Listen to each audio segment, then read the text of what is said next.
괜찮을 줄 알았습니다. 통장을 열기 전까지는. 2025년 4월 새벽 4시 어두운 부엌에 형광등 하나만 켜져 있습니다. 식탁 위에는 두 가지 물건이 놓여 있었어요. 구겨진 연금보험 증권, 그리고 제 스마트폰. 은행 앱을 열었습니다. 통장 잔액 120만 원. 손가락이 떨렸어요. 보험사 앱으로 화면을 바꿨습니다. 해지 환급금 예상액 2,400만 원. 총 납입원금 4,800만 원. 기준일 2025년 4월 15일. 손이 떨려서 화면을 껐습니다. 다시 켰습니다. 숫자는 변하지 않았어요. 옆방에서 남편의 기침 소리가 들렸습니다. 저는 문 쪽으로 반 발짝 움직이다가 멈췄어요. 다시 식탁으로 돌아왔습니다. 표정은 굳어 있었지만 눈물은 나오지 않았습니다.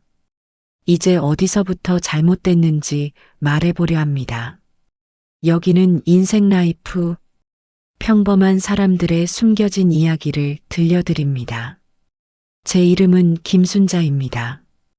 올해 68세, 1983년 28살 때 구멍가게를 시작했어요. 서울 성북구 주택가 골목 20평짜리 작은 점포였습니다.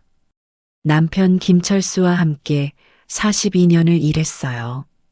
새벽 5시면 시장에 가서 물건을 떼왔습니다. 라면, 과자, 음료수, 생필품.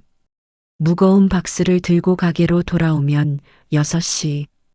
아침 7시에 문을 열었어요. 밤 11시에 문을 닫았습니다. 명절 빼고 단 하루도 쉬지 않았어요. 점심은 가게 뒤편 작은 공간에서 라면에 계란 하나 넣어 먹었습니다. 옷은 시장에서 10,000원짜리를 샀어요. 외식은 1년에 딱 2번. 설날하고 추석. 그렇게 모은 돈으로 아들 둘을 대학에 보냈습니다. 장학금 받고 학자금 대출 받아서요. 우리 가게에는 외상장부가 있었어요. 벽에 걸린 공책이었죠. 동네 사람들 이름하고 빌려간 금액이 빼곡히 적혀 있었습니다. 사장님, 이번 달은 좀 어려워서요. 다음 달에 드릴게요. 괜찮아요. 천천히 주세요. 한 번도 못 받은 돈은 없었어요. 동네 사람들이 말했습니다. 저 집은 믿을 수 있어. 42년. 그 세월 동안 우리 가게를 지켜준 건 단골들이었어요. 그리고 저희 부부가 지켜온 건 단 하나였습니다. 약속은 반드시 지킨다. 외상도 약속이다. 가게 카운터 옆에 붙여둔 메모지에 그렇게 적어놨어요. 저는 그게 제 정체성이라고 믿었습니다. 나는 약속을 지키는 사람이다. 그 믿음이 나중에 제 발목을 잡을 줄은 몰랐습니다. 2005년 7월 어느 날이었어요. 가게에 손님 한 분이 들어왔습니다. 40대 중반쯤 되어 보이는 여성이었어요. 단정한 정장을 입고 있었습니다. 사장님, 안녕하세요. 저는 박미선이라고 합니다. 알고 보니 우리 가게 단골 손님이 소개해준 보험 설계사였어요. 사장님 같은 분이 꼭 준비하셔야죠. 노후 말이에요. 차분하고 믿음직한 목소리였습니다. 그분이 가게 한쪽 테이블에 앉아서 팸플릿을 펼쳤어요. 컬러로 인쇄된 자료였습니다. 사장님, 은행 적금은 이자가 너무 낮잖아요. 지금 1년에 3%도 안 돼요. 고개가 끄덕여졌어요. 맞는 말이었으니까요. 이 상품은 20년 후 원금의 2배를 드립니다. 2배? 그 말이 귀에 꽂혔습니다. 월 20만 원씩만 넣으세요. 20년이면 4,800만 원 납입하시는 거예요. 그럼 만기 때는요? 9,600만 원 받으십니다. 보장됩니다. 계산기를 두드렸어요. 4,800이 9,600. 정확히 2배였습니다. 사장님, 이게 바로 노후 준비입니다. 그분이 두툼한 계약서를 꺼냈어요. 최소 20페이지는 되어 보였습니다. 여기는 납입 기간이고요. 여기는 수익률, 여기는 만기 날짜예요. 설명이 빨랐어요. 약관은 읽지 않았습니다. 글씨가 너무 작았거든요. 여기 도장만 찍으시면 돼요. 그날 저녁 가게 문 닫고 집에 돌아와서 남편에게 말했습니다. 여보, 연금보험 하나 들었어. 얼마? 한 달에 20만 원. 20년 넣으면 2배로 받아. 은행보다 낫네. 응. 20년이면 우리 60 중반이잖아.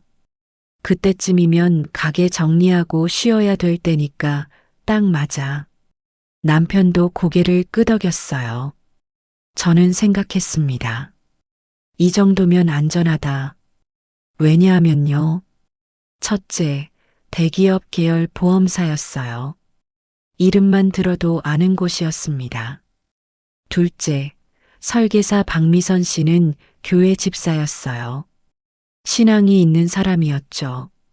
셋째, 우리 가게 40년 단골이 소개해준 사람이었습니다. 넷째, 계약서가 두꺼웠어요. 뭔가 단단해 보였습니다. 저는 생각했어요. 사람을 봐서 믿는 거지, 숫자만 보는 게 아니야. 다음 달부터 통장에서 20만 원씩 빠져나가기 시작했습니다. 처음에는 뿌듯했어요. 20년 후면 9,600.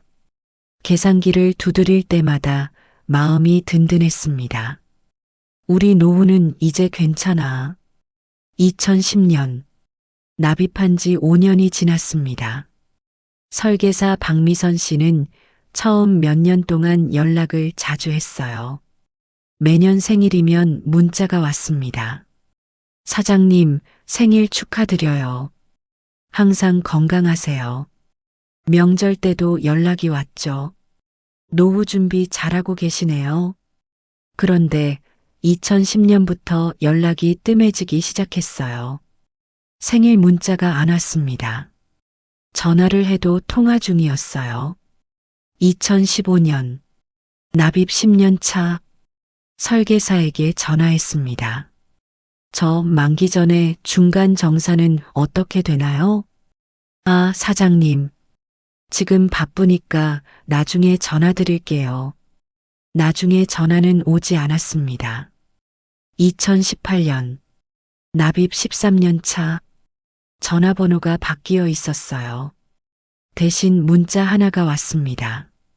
고객님, 담당자 변경 안내드립니다. 앞으로는 새 담당자 이름은 기억도 안 나요. 그 무렵 가게 앞 라면 가격이 바뀌었습니다. 2005년에는 한 봉지에 500원이었어요. 2020년에는 1,200원이 됐습니다. 라면만 그런 게 아니었어요. 우유, 과자, 음료수, 모든 게 올랐습니다. 문득 생각했어요. 20년 전 20만 원과 지금 20만 원은 다르다. 하지만 이미 15년을 넣었습니다. 지금 그만두면 더 손해야. 그렇게 생각하며 계속 넣었어요. 단골 손님이 말했습니다. 사장님, 그거 중도에 깨면 손해라던데요? 만기까지 갈 거니까 괜찮아요. 큰아들이 전화로 말했어요. 엄마, 보험 말고 은행에 넣어요. 이미 15년 넣었는데 지금 받고? 그럼 그동안 넣은 돈은? 제 귀는 닫혀 있었습니다. 2022년 3월, 가게 바로 옆 건물에 편의점 체인이 들어왔습니다. 24시간 영업. 가격도 더 쌌어요. 택배도 받아주고 공과금도 처리해줬습니다. 우리 가게 매출이 절반으로 줄었어요. 2023년 1월 건물주가 월세 인상을 통보했습니다. 150만 원에서 200만 원으로 남은 단골들도 하나둘 편의점으로 갔습니다. 사장님 미안해요. 거기가 더 싸요. 저는 고개를 끄덕였어요. 이해했습니다. 그해 9월 남편이 쓰러졌습니다. 가게에서 물건을 나르다가요. 구급차를 불렀어요. 병원에서 진단이 나왔습니다. 뇌경색, 3주 입원했습니다. 퇴원 후에도 왼쪽 팔다리에 힘이 없었어요. 혼자 화장실도 못 갔습니다. 가게는 제 혼자 운영해야 했어요. 재활치료비가 한 달에 80만 원 나왔습니다. 그 즈음부터였어요. 월 20만 원 보험료 납입이 점점 버거워지기 시작한 게 가게 수입은 한 달에 150만 원, 월세는 200만 원, 의료비는 80만 원, 생활비는 100만 원, 매달 130만 원씩 적자였습니다. 보험사에서 전화가 왔어요. 사장님, 이번 달 납입 아직 안 되셨는데요. 조금만 기다려주세요. 연체되시면 실효 처리됩니다. 통장에서 돈을 끌어다 겨우 넣었습니다. 제 몸도 신호를 보내기 시작했어요. 무릎이 아팠습니다. 새벽 시장 가기가 힘들어졌어요. 물건 나르다 허리를 삐끗했습니다. 계단 오르내릴 때 숨이 찼어요. 20년 전엔 안 그랬는데 병원은 가지 않았습니다. 의료비가 더 나올까봐 밤마다 남편의 기침 소리가 들렸어요. 휴대폰에는 월세 독촉 문자가 왔습니다. 보험료 납입 알림도 떴고요. 통장 잔액은 점점 줄어들었습니다. 저는 스스로에게 말했어요. 1년만 더 버티면 만기야. 1년만 버티면 9,600만 원이야. 2024년 12월 15일 오후 3시쯤이었어요. 남편이 집에서 쓰러졌습니다. 구급차를 불렀어요. 병원에 도착해서 의사 선생님 말을 들었습니다. 폐렴 합병증입니다. 장기 입원 필요합니다. 얼마나요? 최소 300만 원은 필요하실 겁니다. 수납계로 갔습니다. 선입금을 요청받았어요. 통장을 확인했습니다. 잔액 120만 원. 손이 떨렸습니다. 그날 밤 집으로 돌아와서 서랍을 뒤졌어요. 20년 전 계약서를 꺼냈습니다. 모서리가 달아 있었어요. 형광등 아래 펼쳤습니다. 작은 글씨로 빼곡히 적혀 있었어요. 중도의 지시 해지환급금은 단어들이 눈에 들어왔습니다. 책임준비금, 해약공제, 환급률, 사업비 차감. 이해가 안 됐어요. 눈이 침침했습니다. 다시 읽었어요. 여전히 이해가 안 됐습니다. 다음 날 아침 9시 정각 보험사 콜센터에 전화했습니다. 고객님, 확인해 드리겠습니다. 잠시만 기다려 주세요. 대기 음악이 2분 동안 흘렀습니다. 고객님, 확인됐습니다. 지금 해지하시면 2,400만 원 나옵니다. 뭐라고요? 2,400만 원입니다. 전 4,800만 원 넣었는데요. 네, 중도해지는 원금의 50% 수준입니다. 만기까지 1년밖에 안 남았는데요. 그래도 만기가 아니면 해지환급금 기준입니다. 왜 그래요? 약관에 그렇게 써 있어요? 네, 계약 시 설명드렸을 텐데요. 설명들은 기억이 없었습니다. 전화를 끊었어요. 계산기를 켰습니다. 1년만 더 버티면 9,600만 원. 지금 해지하면 2,400만 원. 하지만 지금 당장 300만 원이 필요했어요. 월세도 못 내고 있었습니다. 남편 치료는 어떻게 하나요? 1년을 어떻게 버티나요?